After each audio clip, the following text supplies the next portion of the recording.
Sara Kaufman-Bradstreet is the founder of No More Wasted Days. We are going to talk about routines in alcohol-free life. So let's go. Welcome to Living My Restless Life podcast. I'm your host, HPG. In season 2, you'll continue to hear about how we can heal no matter what we go through, some tips and truths for self-improvement, and some little nuggets of wisdom for finding yourself on your path. I'll be hosting some mini-sodes, interviewing some awesome guests, and of course, some episodes with my occasional co-host, Martha. So let's go.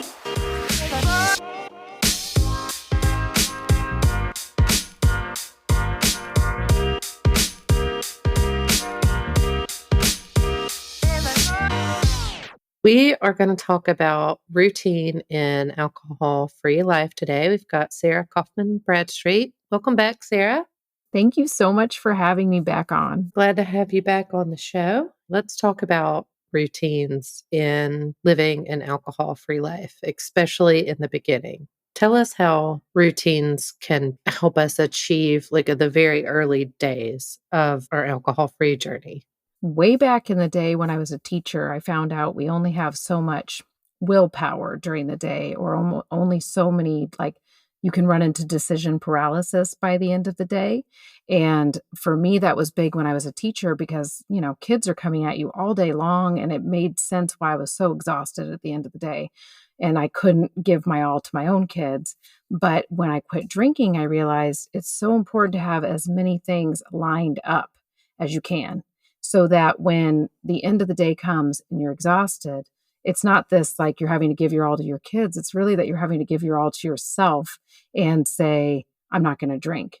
And if you've spent so much time throughout the day making other choices that you could have minimized, like what am I going to wear? What am I going to eat? How am I going to drive home? What errands do I have to run? All those little micro decisions that we have to make. If you've put yourself out on those, and then all of a sudden at the end of the day, you're thinking, am I going to drink today? It's a lot easier to fall victim to the decision fatigue and say, I'm just going to drink. I'm so exhausted. So I talk to people a lot about lining up as many routines in your day as you can. And I think a lot of people push back on routines because they think it makes them seem boring. If you have got all these routines in place and your day is the same every single day, isn't that boring? But I try to talk to people a lot about what can you make the same every day that doesn't feel boring. So for me, it's like my workout clothes are always laid out in the morning. My morning routine is generally always the same. Sometimes it gets thrown off, but most of the time it's the same. Today, my morning routine was thrown off, and I have had an off day all day long. So I can tell when I don't get to do it, it throws everything off. And then it's start thinking about what you eat. I think a lot of us realize we could actually eat the same thing all week long, or have the same lunch, have 3 that you rotate through. So you're not having to make those choices, and those things can become routines. So just figuring out those little routines you can start making. So at the end of the day, you can make the best decisions still for yourself, and you're not stuck in that decision paralysis. Gotcha. I struggle with decision fatigue. And what you said made a lot of sense about, decision paralysis and being exhausted. And for me, I can get a case of the efforts, in terms of even if I'm going to pick this healthy meal or maybe a not so healthy meal, this is faster, more tasty. That's a really interesting perspective about decision paralysis that I had never thought about before. What are some examples that you've seen be successful for folks? So I always give the example of my morning routine, but I feel like it is so out there for people who do not have a morning routine in place at all, that I always tell people just start doing one thing where you wake up 5 minutes earlier so you can do a guided meditation. Wake up 5 minutes earlier so you can you can start the coffee before everybody else wakes up, but start making it a habit that you get into place. And I've watched people start doing just the one little habit, and it starts snowballing into many habits. And all of a sudden they start saying, now I have a morning routine, and my day starts off so much better, and my day starts off so much easier. Whereas before, you look at it as this punishment when people start talking morning routine, especially. And that's really where I thrive, is in my morning routine. So it's what I talk about the most. But when you talk to people about it, they're like, "Oh, you're telling me I got to get up earlier? Forget it." But I think when people start seeing that it's a good thing and it actually sets you up for this success throughout the day, they start going, "Okay, I get it." So I always tell people, start with something really small. Start with something that feels doable and achievable, and don't say, "I'm going to start this morning routine. I'm going to wake up a whole hour earlier than I usually do. I'm going to go all in and do these 5 things each morning before everybody else in my family wakes up." I think when people do that, that's when there's failure. And then they go, "Oh, that lady was talking about routines and it doesn't work. And I'm not going to do that." So start with one little thing and then start snowballing. And also realize too, maybe I'm going to talk about morning routine and I'm going to talk about that more today.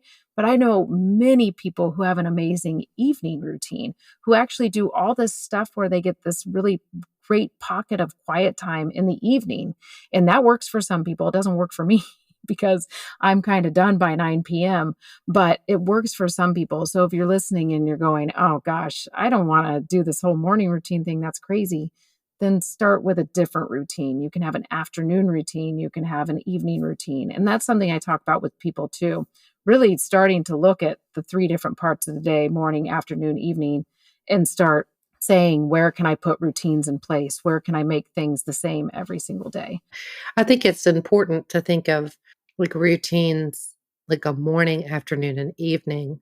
I know that's been helpful for me recently to reset the routine as the day goes, because I just think that it's something that that took me 2 years to arrive in that Yeah. mindset of a routine. But I think you're right, and people hear routine, they think boredom, and it doesn't have to be morning, like you said, it can be evening. I know when I first stopped drinking, I focused more on my evening routine because that was during the time that I needed the most adjustment to support an alcohol-free life, and I changed my entire routine until I found one that worked.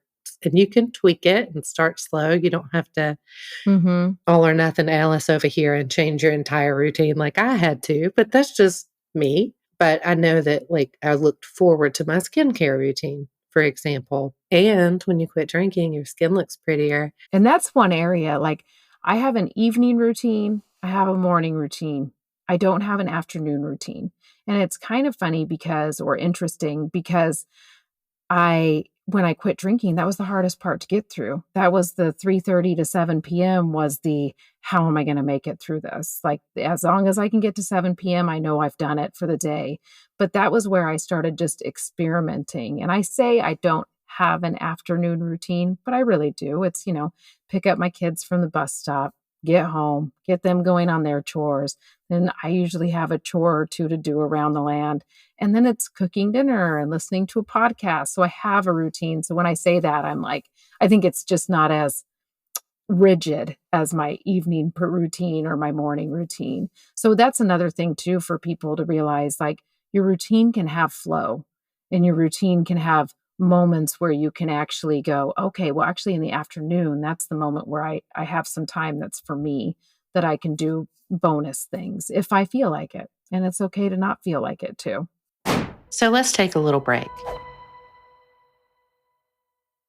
Feel free to let us know what topics you'd like to see covered in future episodes. Get in touch by heading over to According to HPG on Instagram, and be sure to tell your friends about the show.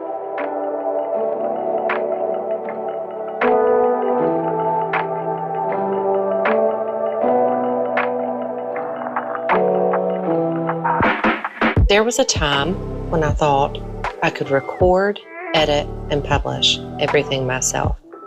Seeing as this left me very little time for anything else, I started to lose the standard of quality I was used to. Then I found Jay. In less than a day, the show went from so-so to amazing. Don't sacrifice quality for mediocrity. Check out the Podcast Mechanic and take your sound to the next level. Connect with Jay today at the Podcast Mechanic on Instagram. Let him know HPG sent you.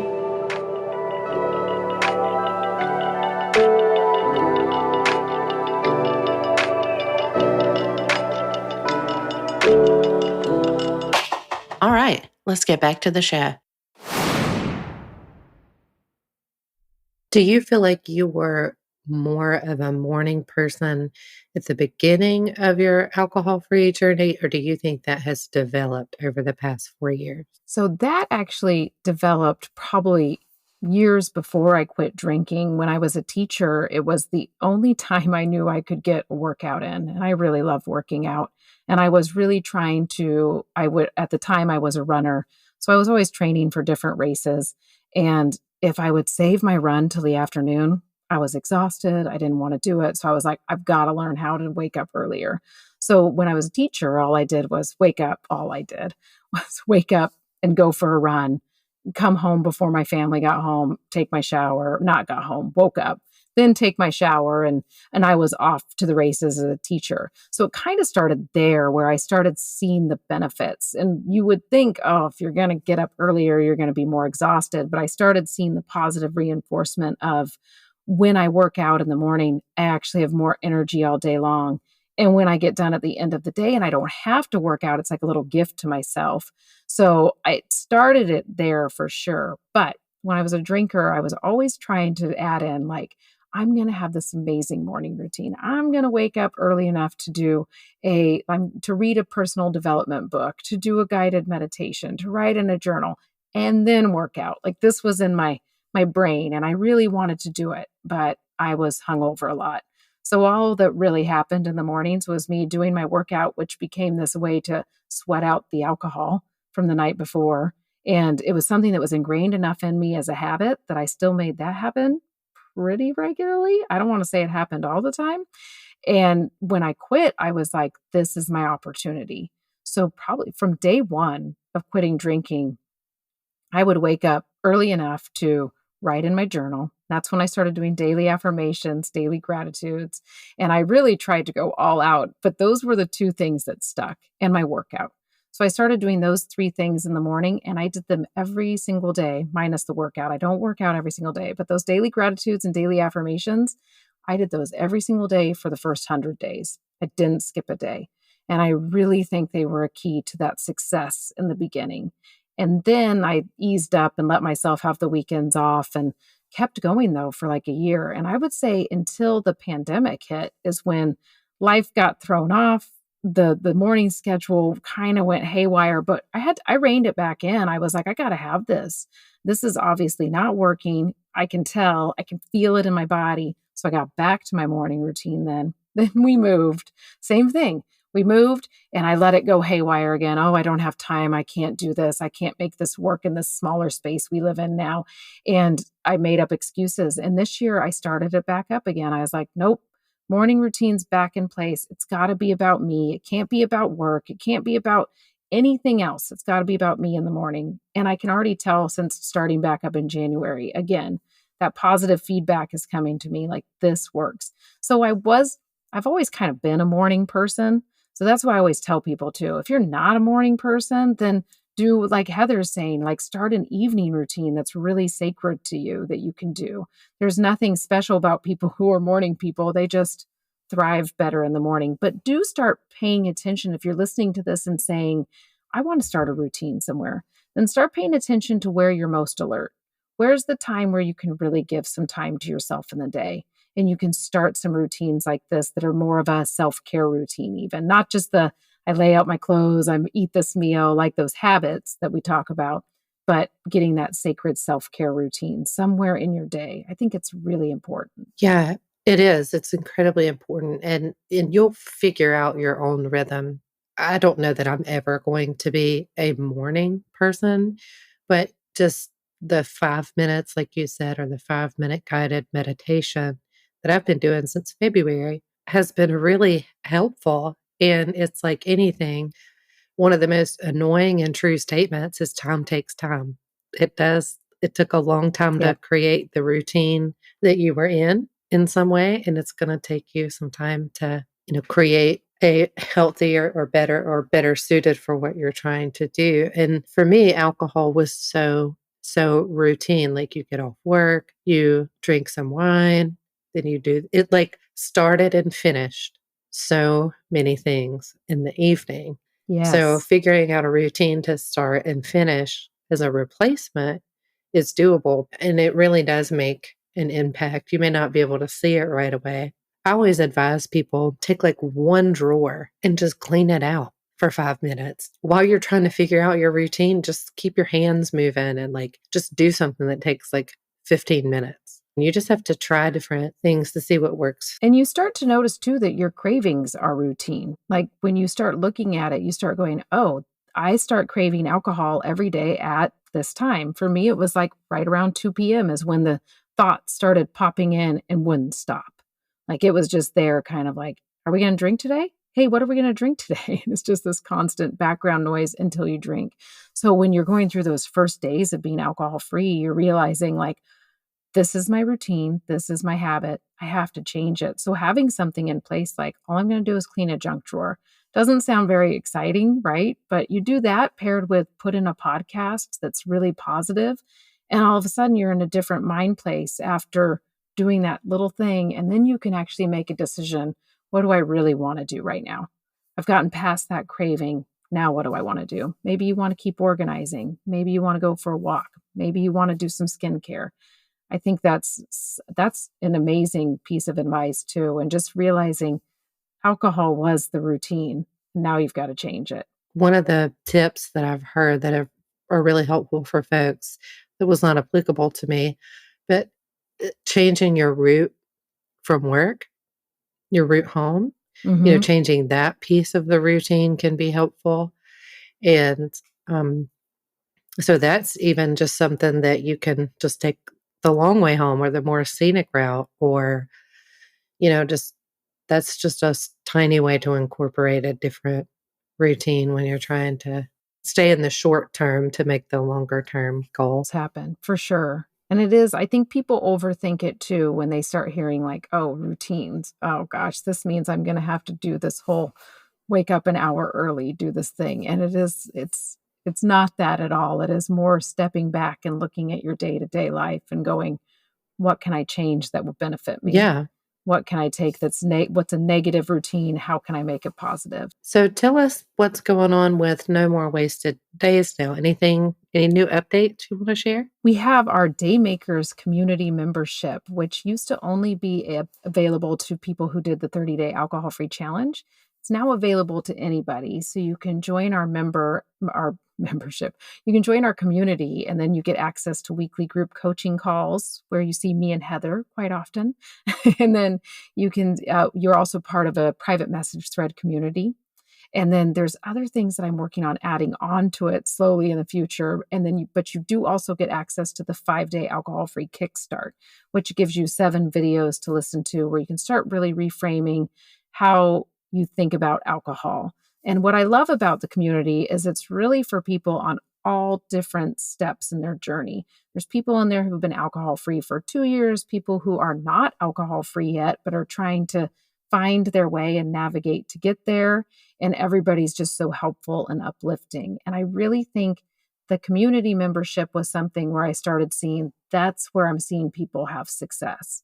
People who are active in the community are having success over the people just going through the 30-day alcohol-free challenge.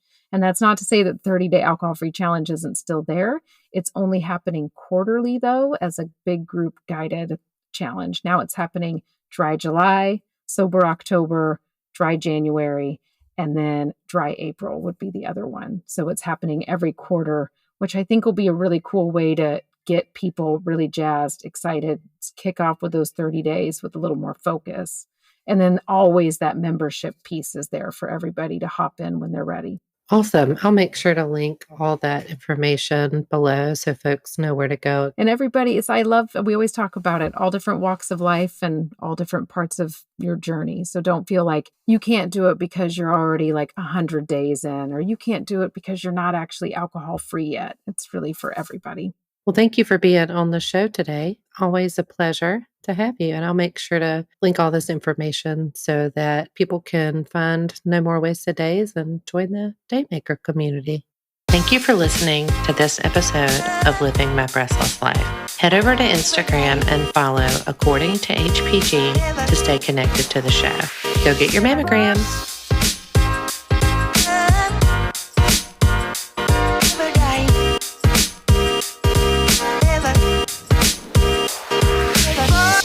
Are you loving the podcast?